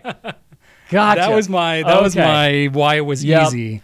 This wouldn't normally be a pen. Thing. Yeah, this. It's got a kind of a stepped finial, stepped back finial. Funky. It's a nubbin. You don't really notice that as much unless you're touching it. This clip, That's a classic Namiki. Yeah, clip, it felt a little Namiki. They use it as Namikis and pilots. Yep. Cool. All right. I thought that would be a fun one to like. That is, I would not call that easy. So I'm a little it's because we had just talked about it. All right. And you held it and all that. So okay, it was a little bit of risk. Okay. Anyway. All right. You ready for another one? All right, I'm ready. All right. This is level 2. Okay, level 2. Let's see what we got. Are my hands in a good spot? Yeah, I can shift this. Little more weight to it. Okay. Yeah, there's some heft. There's some heft going on to this one. Threads are not quite as smooth, which leads me to believe they're probably metal threads instead of resin. Okay. One might draw that conclusion. Decent length nib. It's got a nice taper to it. Again, little sharp edges here. Oh, it's a little concave on the top almost. What the heck is this thing? Okay, let's see the clip. Tapers a little bit. It's got a ball. Oh, wait a minute. Is that a ball or is it a wheel on the end? I can't quite tell. Maybe it's neither. What the heck is this thing? Okay, hang on. It's smooth on the top. Wait a minute. Okay. Is there an indentation in there? Oh, gosh. Okay. He found a secret. Yep. Clue. Oh, crap. It's a very unique clip. Oh, my gosh. What the heck is this clip? I can visualize it, but I can't place the pen. It's a very consistently used clip. Consistently. Okay. All right. Grip section breaks apart. In fact, I would say that this clip is the same on all of this brand's pens. Okay. Converter. Yep. Feels like Standard International. It is. Okay. Trying to see if I can distinguish the Standard International if it's anything special. Not threaded. Okay. Yep, definitely metal. Oh my gosh, what the heck? Stick your fingernail into the cap finial, like into the side of it. Into the side of the cap finial? the heck? Feel those? Does it unscrew? No. Do you feel that? What is? How would you describe that? This is Retro 51. Oh, there we go. Tornado fountain pen. Very nice. Oh man. Wow. Well done. Okay. There you go. That is the Santa Jaws pen. Heyo. All right. Wow. There we go. Oh man, that was tough. I haven't caressed one of these in detail in a while. Well, it didn't immediately come to me. But. Yeah, no, this one was definitely a medium one. This one might be harder than the next one. I think the next one's going to be harder, but we'll see. Okay, fair enough. We shall see. All right, let's see what I got. Well done, Brian. 2 for 2. Thank you. Nice. All right, my next one is going to be interesting. Okay. I can do interesting. It's going to be interesting. I think this one may actually be one of the easier ones because it is so unique. Oh. Okay. Okay. Here you go. Ooh, okay. Yeah. We got 2 rounded ends. We got some balls. We got some. This pen's got balls. This pen's got balls. All right. What the heck? Okay. Yep. Hold on. Why does it have balls? Do we sell this? It's not a pen that we currently sell. Oh my God. Which we did not. Hang on. So in some ways that makes it harder, but in many ways it makes it way easier because it is such a distinguishable pen. What on earth? Why does it have 2 balls? Obviously does not post in any way. This pen firmly does not post. Okay. Wait, what the heck is happening here? Yep. This is not a normal nib. Nope. Very unique. What on earth? Very special. Okay, hold on. Is it a Lamy? It is a Lamy. Okay, all right. It is a Lamy. Oh. Yeah, you know what it is. Is this the cow pen? Yes, it is. Oh my God. Yes, it is. What's it called though? Do you remember the name? Oh, it's something that doesn't sound like a cow at all. It's something that sounds like pretty and you're close. Shouldn't. You're close. Oh God. We've never sold this pen. No. This was a pen that came out Is it the lady? Yes. Oh my God. Lamy Lady. Good job, Drew. Oh, there it is. Oh my God. This thing. That pen is a porcelain body. Oh my God. The only porcelain bodied pen I've ever seen. What on earth? It's a cool pen. I think it's neat. Man, yes. As soon as I felt this nib, I was like, wait, I've seen this before. Yes, we've definitely talked about this before. I didn't know if you would instantly recognize it, but the Battle of Cow Pens. Yeah. Oh my God. You did good, Drew. You did good. Oh wow. Okay. Right. The tough one, right? This is the tough one. It might or it might not be. It's got some very distinguishing features, but okay. I don't know if you're going to get them. Oh, there's definitely texture happening. Yeah, that's why I picked this one. Okay. It's like texture on the top and it's all over the place. Okay, not a lot of trim. Bring your hands down a little bit. Oh, okay. Yeah, let's get it higher. In front. Okay. All right, clip. Let's see. Clip is pretty straight clip. Okay, no ball or anything weird. Okay. Nope. We had all the balls on the last pen. No textures on the clip at all. Okay. Interesting. Okay. No center band. It just drops right off. That I can tell. I think there's like a tiny one. A little bit? Like right on the edge? Yeah, there's a very, very teeny weeny one. You really can't feel it. Okay. Now that I know that it's there, I can. Yeah. Oh, okay. It's inconsequential. Wow, interesting. Okay. So nib seems like a number 5-ish kind of size, maybe? Can't quite tell. Okay.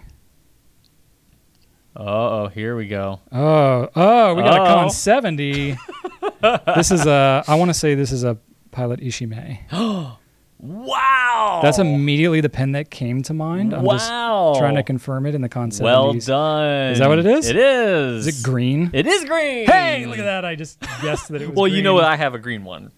I actually didn't think about that specifically. Yeah, this is mine. Yeah, the Ishime. Okay.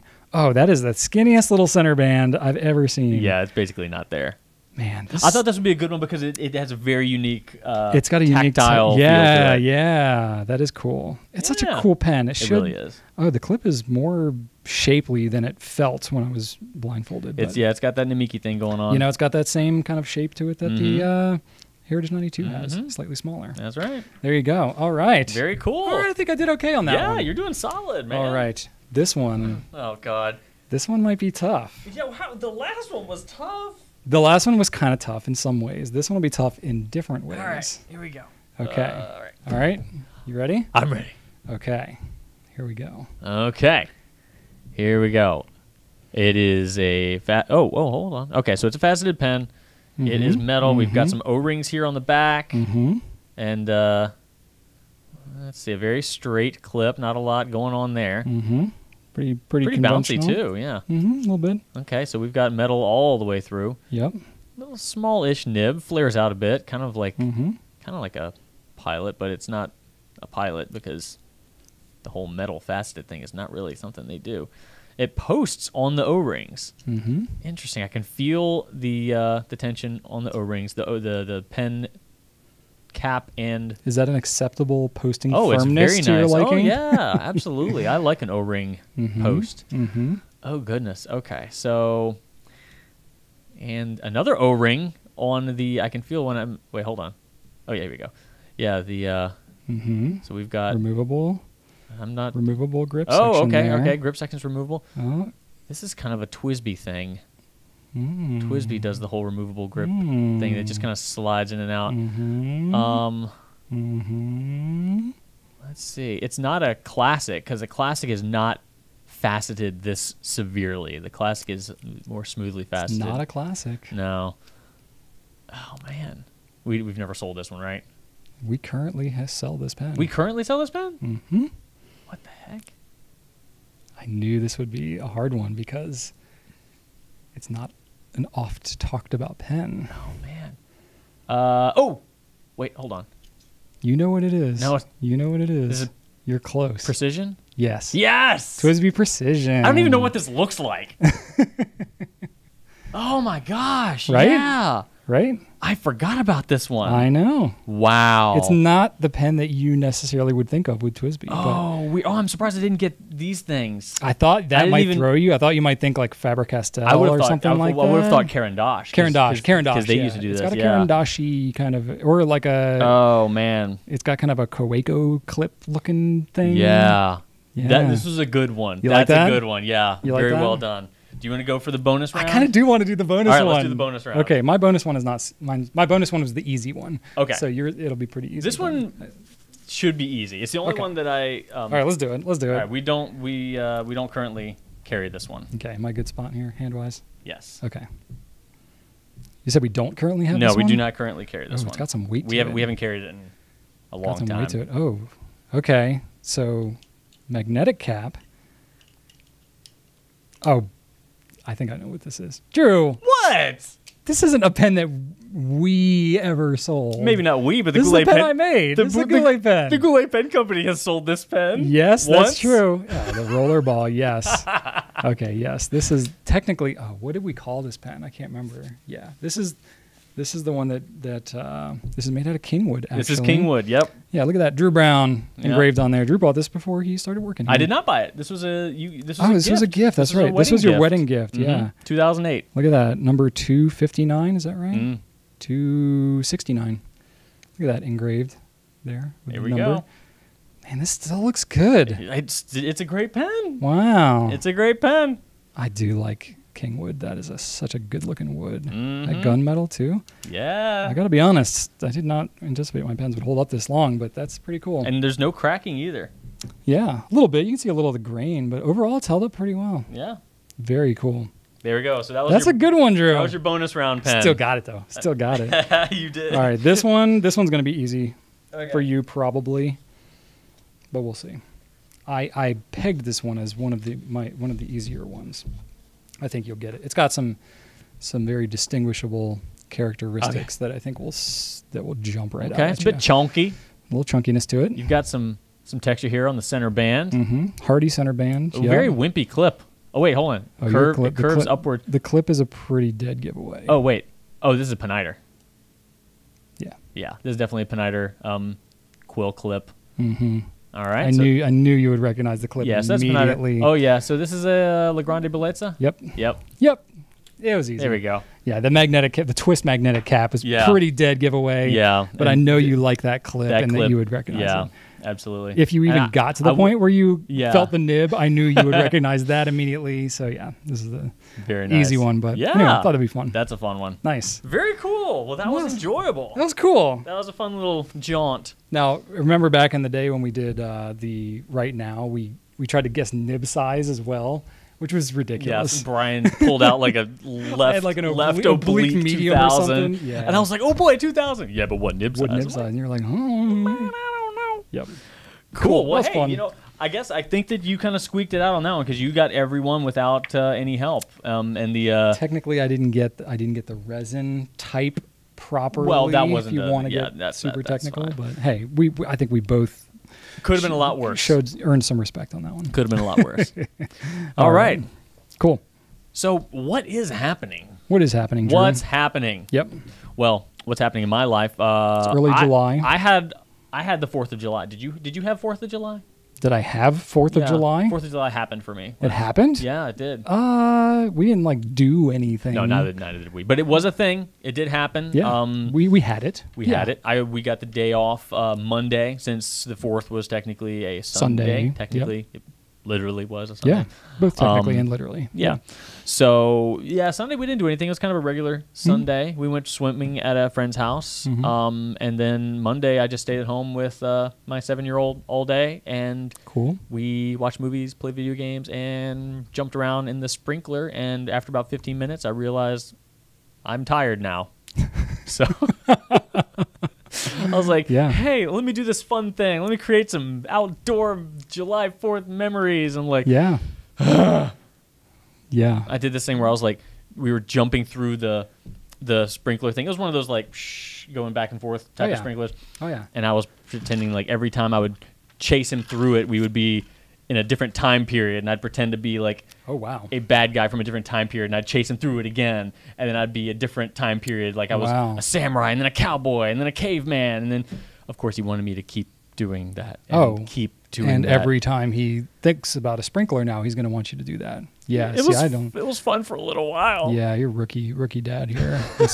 I don't do that type of stuff with my kids anymore because I know what that's going to mean. Why can't things just end and we just reflect on how it was fun in the past and we move on? You got to crush your kids' dreams because they're going to associate that being fun. They're going to want to do that every time, and all they're going to remember is how you said no 24 consecutive times after that, and then they're going to need therapy later on in life. I was like, he's like, what's next? I'm like, I don't know any more time periods. He's like, what about George Washington? I was like, we already did Alexander Hamilton. Wow. Well, that's cool though. You got an educational experience for your son there. Yeah, well, it ended up just being Hamilton and Washington sending him back and forth through different battles and saying, "Get out of here, you belong over there," and "Get out of here, you belong there." So I got a little repetitive. The creativity juices, waned. The sun will zap you a little bit too. Oh yeah. Yeah. Were you like fully clothed, covered like in a wetsuit or something? I had I left my one pair of swim trunks at our friend's house on Sunday. Yeah. So on Monday, so your legs saw sunlight. I had no swim trunks, so I had this. I have these one really like, you know how like long swim trunks are not in style right now? Oh, they're You're not. asking me what's in style right now? Well, these things are long. I'm wearing cargo shorts again today, by the way. These things are long. I got them from Costco like years ago. Okay. They're board shorts. They're like board shorts that were cool in like maybe 15 years ago. Oh, I wear board shorts. Yeah. That's totally cool. They're pretty horrendous. But anyway, wore those. But but then long sleeve rash guard and a hat. So yes. Okay. Pretty much fully clothed. Fair enough. Yeah. What about you? I took the week off last week. That's right. Yeah. Rachel and I went to visit her parents. Our kids did an art camp, so they got to do some painting, which was pretty cool. Did they do that up north? Up there, yeah. Here? Oh, yeah. Wow. So Rachel's mother likes to paint, and she's got a neighbor, like friend of hers, who's an artist and a painter and does like classes and stuff. So she's been taking lessons from her, kind of rekindling in her later years. Oh, cool. You know, kind of a retirement tour type of thing, like rediscovering her love for art and painting. Her mom's she was a piano teacher. She was really into music, but she painted but hasn't in a long time, so she's kind of rediscovering it kind of thing. And so our kids expressed some interest. Our kids are very artistic. They draw and all that kind of stuff. We thought it'd be kind of fun to, have them do some structured, art classes. Nice. How much do you have hanging on your walls now? Oh, they have quite a few. They're all like Animal Crossing characters and pictures of our hamster, basically. And Sonic the Hedgehog. No, they didn't do any Sonic. Joseph didn't do any Sonic? He did one Sonic, I think. All right, I was about to say, that man's doing like novellas about Sonic. Oh, they both, they both have like cartoon, I don't know, they staple loose leaf sheets together into these huge books and make cartoons out of them. Joseph has a whole collection now of Sonic the Hedgehog, and Ellie has Animal Crossing ones. That is amazing. She has a lot of the Animal Crossing characters memorized. There's 400 something of them. It's like Pokemon. There are just so many of them. Oh my God. But anyway, and they that's all they want to talk about at the dinner table. And Rachel can keep up with them, and I cannot in any way whatsoever. Blah, blah, blah. Who's your favorite Animal Crossing hamster? I'm like, freaking no. There's 9 of them. Really? Okay. Yeah, I just can't retain any of that. My brain's too filled with other things. But anyway, great time with the kids. We went up there, got lots of good family time. Their cousins are up there, so we did lots of the pool and the whole thing. It was freaking hot. Yeah. And we all got sick of the heat in the pool and all that kind of stuff, but it was still really fun. I also went mountain biking and got caught in a huge thunderstorm. I kind of knew that the chance of the storm was coming, and I was okay with being caught in it. I was like on a trail. I wasn't worried about That's really cool, my actual safety. You used to mountain bike a lot more, right? I did it more in college, and I do road biking and stuff, but I got a mountain bike last year, and I've been doing it here and there. That's awesome. It's just a little, in some ways, safer than being on the road with cars that can hit you. So I like to mix it up a little bit. Huh. Also, if I'm short on time, I can literally just hop on my mountain bike and go ride in like my clothes that I'm wearing and not have to clip in my shoes and do the whole thing. Yeah, so it's nice to be able to just jump on for 10 minutes, get my heart rate up, and then keep on going. Which, of course, now if I do that, being summertime, I will sweat profusely for 3 straight hours if I work out for 10 minutes during the middle of the day. But you could get your heart rate up talking to your kids about Animal Crossing. That gets my heart rate down. That gets their heart rate up maybe, but I just can't. It puts me to sleep. So anyway, but in the downtime that I had while the kids were off doing their thing during art camp, I had lots of hard drives that I brought up with all of our old Goulet video archive footage. We have 12 years of footage, 2,000 some videos, is a total of 60 terabytes of video footage that needed reorganizing and archiving and moving things into cold storage, and we keep the old footage stored in multiple locations and all this, and it just needed some heavy duty cleanup. I've been working on this for a while, but I really wanted to do a big kind of final push and get it all sorted out. So lots and lots of it. There's spreadsheets and all kinds of stuff involved with archiving this stuff. So I spent that many hours doing that on my time off, which was actually kind of nice to do because it'd been hanging over my head for a bit. And then as if the fun wasn't already there, I created a big spreadsheet and actually found an app where I cataloged all of my tools and equipment that I have for maintaining my home and in my workshop and all these types of things, and got serial numbers and all the model numbers and downloaded all the digital copies of the user manuals and registered the warranty information and all that stuff for all of my tools and equipment. And I found this cool app. It's called Oilmanac.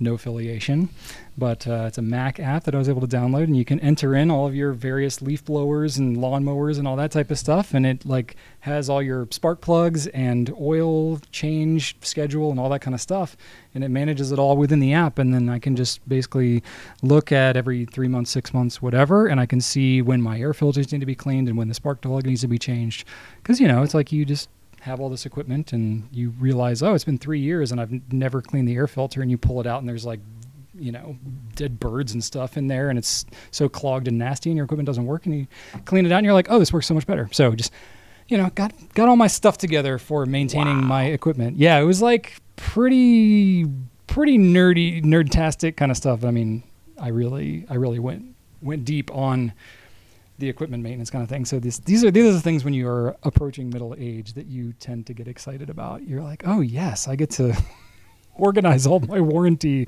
information and user manuals for the equipment that I use to maintain my house. That's what I choose to do in my downtime. Okay. So yeah, it was a big involved project, but that's what I was up doing until like midnight every night during my time off. It was pretty exciting. Wow, I don't think I did anything that productive. This is what I do in my downtime. I feel really good if I'm productive. I had plenty of actual downtime too. I added an Atari to my gaming shelf. If that. You got an Atari? Yeah, I did. Yeah, like was it the 2600? Is that the original? Yes, yeah, it was a 2600. Hey. The second generation 2600, not the big 2600. It was a smaller second generation one. Okay. But nice. yeah, actually, an Instagram friend had a family member pass away, and in an effort to both relinquish the memory and to also pass along something that he knew would be taken care of, he selected myself as the custodian for that's said pretty thing. cool. Yeah, I thought it was super cool. So I gave it a good cleaning. Nice. Put it on display. Made a spot for my GameCube, which I realized I had that I didn't think I had. I was talking about my collection the other day at an event where my brother Zach was at, and he's like, "Oh yeah, I still have your GameCube." I'm like, "Wait, what?" Because I haven't had that for probably 10 plus years. Yeah, it's an old system at this point. And apparently I let him borrow it like a decade ago. And he just never gave it back. And he never gave it back. He's like, "Oh, yeah, do you want that back?" I was like, "Wait, what? You have that?" Wow. I thought I sold it to EB Games or whatever, like, a decade ago for some like stupid game. And come to find out, he's had the thing the whole time. Huh. So he's finally giving it back so I can nice. put it up there. Look at you. So then I will have all the Nintendo systems except for the Wii U. So I guess I have to get that one now. Do you? No, I don't want that one. Anyway. Okay. All right. So there we go. We're definitely not nerds. Wow. Awesome. That's the. Want to move on to company updates. Compnay updates. We'll do this quickly. One thing I wanted to mention is that we're steadily increasing our audio listeners on the Pencast. So want to welcome everybody who's a newer listener. I don't know where you're coming from. I don't know if you normally watch the video and you're just migrating over, or if we're actually finding new people through the Pencast. I have no idea, because there's no way to comment or anything through the audio version. So you just are kind of lurking. Yeah, so thank you. I guess, do people on podcasts ask for ratings and reviews and stuff? Do we need to start doing that? That is a thing. I don't know how much that matters anymore. I hear other podcasters talking about how they don't know how much it matters anymore. Do we need to start talking about like Dollar Shave Club or some sort of men's like solid cologne, some sort of mattress that we're selling or something like that? No, we're self-sponsored, so we're not gonna. We don't have to do any of that. Does the Goulet Pen Company need to sell any of these products? Do we need to start selling Goulet mattresses? I mean, if we did, they would be blue. I can tell you that much. I'm sure the warehouse team would love. Oh, they would love to be selling mattresses, pens and mattresses. I think what Casper does, they just have like a team of people sit on them and then they put them in a box. Right? There you go. Yeah, something like that. No, so that's kind of cool. Welcome, all audio listeners. I guess, yes, whatever platform you are listening on this, there's many of them now, leave a review. 5 stars preferably, because that would actually help us in some way. I don't really know. I don't know. That would be cool. That's what people say. But anyway, some people are finding us somehow on there, so that's kind of cool. We also did a community service event recently for our whole team. So it's been, more interesting with virtual things and, how do you volunteer and do this type of stuff, especially with company-wide events. That's been more compensated. Yeah, in the past, what the company has done is we allow a 40-hour service week where the company, compensates any individual who's been here for more than a year to go and work a week or 40 hours equivalent at a nonprofit. And they're choosing get paid for it. Yeah, so that's generally what we do. But then we also, in addition to that, often have company-wide or company-sponsored events where we can all kind of get together and do a community service event as a team. Yeah. So there's an organization that's local here called Rise Against Hunger, and basically you're packing up meals to send to underserved nations in places where there's especially a high rate of children who don't have adequate food. So we have been involved with them before, and we couldn't do it the same, actually physically packing up the food items. We've done that a couple times. Yeah, but they put together a little virtual event for us, and then we basically gave money so that they could kind of still keep doing their thing. So we got to do that, and that was pretty neat. Give back a little bit. And then just a general statement of just we're into the summer now. Seems like a lot of people have things going on, depending on where you might be in the country or the world. You may still be kind of quarantining, or you may be, getting out there and stuff like that. So whatever the situation is, we are noticing lower order volume, lower traffic to all of our website and YouTube page and everything. So I think we are just embracing that. We have a lot of our team who are taking time off because the holidays get busier for us. So we try to do more like team member training and take more time off. I take some time off myself. And so we have a lot more just of that happening, slower pace, and we're kind of okay with that over the summer. It's pretty standard for this time of year. Absolutely. Absolutely. All right, let's move on to what's on your desk, and then we're going to get to wrapping up here soon. All right. Drew, what have you got on your desk? Well, a big thing happened to me because, like I told you a couple weeks ago, I didn't currently own any TWSBIs. I have not owned a TWSBI or purchased a TWSBI since I had my 540. Which was 8 years ago? It was a long time ago. And that was when TWSBI was having some cracking issues. So do you not have the 540 anymore? No, it became, it cracked and fell apart, and then we, rather than sending it to TWSBI for a replacement, because at the time they were taking care of anybody who had cracking issues, and they still will, but the cracking issues aren't really a thing anymore. That was Gen 1 pen, you know. But no, we had I think a chili competition or mac and cheese competition here. Oh, yeah. And it got glued to a gnome that then became a trophy for the winner of said. Sacrificed it for the greater good. I donated it, yes. Okay. So it lives immemorial somewhere. But yeah, last week I came into possession of an Eco, and then I traded Adrian a pen for 2 pens for 2 of her pens. So now I own a VAC 700 Iris and a Prussian Blue 580. Wow. So I went from none TWSBIs to some great TWSBIs. A clear Eco, VAC 700 Iris, and a Prussian Blue 580. You can, that's perfect. That's so I have now all the solid. TWSBIs I need until they come out with more Irises and other models. Yeah, this is what a couple of weeks ago you said, I don't actually own any TWSBIs. I was like, how is that even possible? I know. How do you not have any? And you were like, they're always around. Like, we have a lot of them around the office. I've been consistently writing with TWSBIs for years. Yeah, but you haven't just personally possessed one to call your own. Which I guess that makes sense if they're always around and you're constantly testing them and these types of things. But there you go. Look at that. That is a good blue. I thought about making that one of the pens for the contest thing today, and I was like, that's way too obvious. Yeah. Between the diamond and then the grip, like, you would recognize it immediately. But I'm a happy camper. Nice. What's on your desk, Brian? That's a solid one. Well, basically, I took a lot of time off, so nothing. Videos, hard drives, that's been on my desk. There are, let's see here, 20 different hard drives that I've had to manage. That sounds disgusting. No, actually, there's more than that. 26 total when I count all the smaller portable ones. 26 different hard drives to manage all this footage over 12 years with different naming conventions and different programs that we use to edit everything. Started out on iMovie, and then we went to Final Cut, and now we're in Premiere. So different catalog structures for all of those videos, different naming conventions. It's been kind of exhausting to go through that 12 years worth of stuff, but it's much more organized now than it's ever been. Well, so that's kind of fun. Thank you. You did a lot. I've yet to show you all the details of it. You did a lot of not fun things, but very helpful things, it sounds like. I sort of, you know what I did? So this is something, I guess this kind of fits into the vibe. So I created a list of things. I called them ARTS. It's an acronym, actively resisting tasks. So there are things that I know that I need to do that I think about a lot, but I have an emotional, visceral reaction to I don't want to do this thing.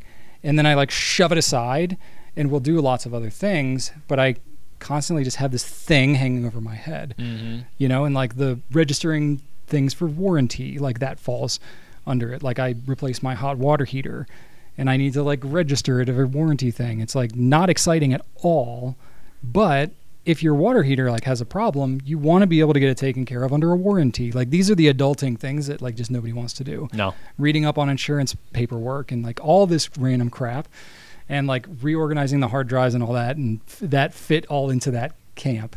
So I just made a list of all these different things that were all just the worst, and honestly, just making a list of them and putting them in kind of that bucket, I was like, okay, this is now a manageable thing for me to do. So it sounds crazy. And again, I'm not writing with pens daily as much as I would if I was in the office or whatever, but I actually found that sitting down, writing these things down in my journal with a pen and paper, it put it right there. And it was oh, okay, it's only this many tasks. And it just helped to make it be from this cloudy emotional thing to, oh, this is just a list of tasks. Yeah. Okay. And then I kind of broke it down, and then I physically cross them off when I do them. And I've done more than half of them now in the last 2 weeks, even over a vacation, just from having it clearly defined. And then it's I kind of snowballed it a little bit. I was like, I'll start with this one because it won't take me that long, or it's painful, but I know I'll get through it. And I've had roadblocks and other things, but I keep persevering now. And I have this list of things that's like, yeah, I'm just going to pound all these things out. And that's going to be like the thing that I do in my free time.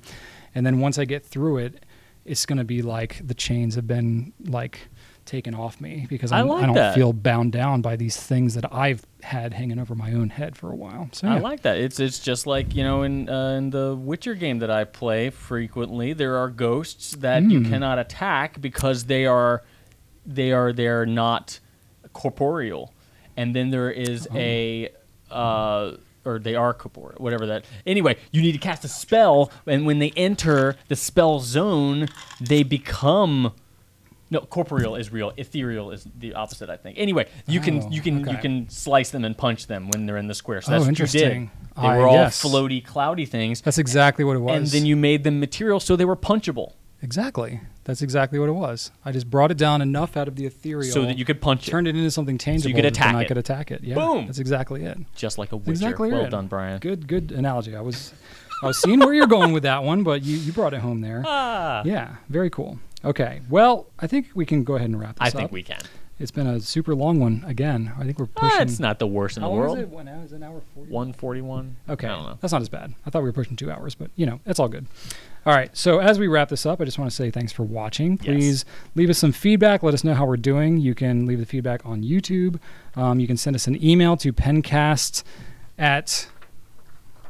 It's on the next page. GouletPens.com. Pencast at GouletPens.com. If you're listening to the audio version, we'll look at that every now and then. But I do have a fun random fact for you. Oh, please do. My apologies, because I'm going to blow your freaking mind at the end of this long podcast. All right. With some fun facts. I know you like sciencey things, Drew. I do. And you're a fan of Neil deGrasse Tyson. Not that this has anything to do with him, but he likes to just like dish out these mind-blowing things. And that's kind of the general vibe of what we're going with here. Okay. Sort of alluding to the dinosaur stuff, but not specifically about dinosaurs. So here's a bunch of random things. All right. Human beings may dominate the planet with our sprawling cities and far-reaching technology, but we are in fact just one species among some 8.7 million species that live together on planet Earth. On one 2011 study published in the journal PLOS Biology, I don't know if it's PLOS or PLOS, but either way, it estimated that the various forms of life on the planet included 7.8 million species of animals, 298,000 species of plants, 611,000 species of mushrooms, mold, and other fungi. Think about it. Different species we're talking about. And 36,400 species of protozoa and 27,500 species of algae or chromists. And it's worth noting that the researchers did not venture to put an estimate on the number of bacteria, because it's close to impossible to track how many different bacteria there are. There's some estimated 30,000 named bacteria, but they estimate there's well over 1 billion different types of bacteria in total. Anyway, even wilder, nearly all the species to have ever existed on Earth are actually extinct. We walk an Earth that has seen the extinction of 99.9% of all the species who've ever lived on it, according to PBS. So if you do that math, 8.7 million as 0.1%, that's roughly 869 billion species of things, not counting bacteria, that have lived on the Earth. Yeah, my brain broke after like the second number, but it sounds It's a lot of big numbers. Yeah, it basically is just, that's pretty wild. I like facts like that because it's humbling in a way. They both make you feel completely pointless and insignificant, but also make you realize just how incredibly, wildly, insanely fortunate we are to be right here in this moment. Yes. So it's painful at first. You're like, I don't matter at all, but then you're like, wait a second, you know what? I'm here. We are here. I'm here. And so we're like the only known beings that can even conceive of any of this too. So it's cool. That's a fun. Those are fun moments. Yeah, these are the things that I like to contemplate in my downtime when I'm not cataloging tool, serial numbers and these types of things. Yep. Anyway, super lame, but this is the thing to get excited about now. Absolutely. Anyway, thank you all so much for watching. We hope you. Oh, there's one other thing we forgot to mention. We're gonna start to attempt to do this more regularly. I think we have it planned to do one next week. Oh my. We talked about doing these weekly, and then I realized I'm taking a couple of weeks off, and we're But you're not off next week, right? Not next week, but then we'll be back. But I will be off the week after. That's so fine. we're going to start doing it weekly, but it won't actually start to feel weekly until probably like mid-August. But anyway, so that'll happen. So you'll hopefully, if all goes well, see another Pencast next week. All right. Thanks, everybody. Right on.